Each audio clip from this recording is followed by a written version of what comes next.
Once again, we're staying in our drawingaccurately.dwg file.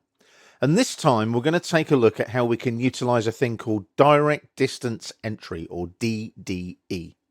Now, we did something a little bit similar in the previous video where we utilized dynamic input to draw this right-hand rectangle over here. We're going to draw the same size rectangle, 250 units by 150 units, utilizing Direct Distance Entry and our polar tracking. So we're going to draw it sort of underneath. So you might want to zoom out a little bit, pan upwards like that, give yourself a bit of space. So you've got a bit of space underneath the central rectangle with the circle there. Now, polar tracking is down here on the status bar, so switch it on, click on it. We turned it off earlier, remember?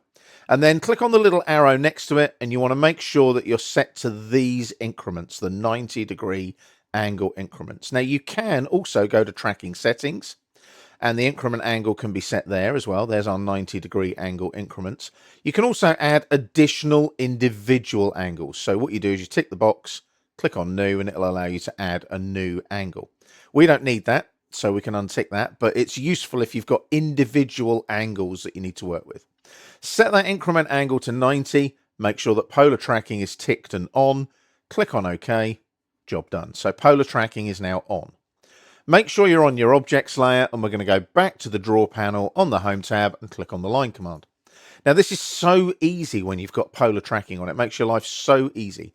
I'm going to click here, and as I drag to the right, my mouse drags to the right and it picks up the polar tracking line for the 90-degree angle increments. In this case, it's at 0 degrees because we're going to the east, to the right. Remember that default east and 0 when we set up our units and the direction?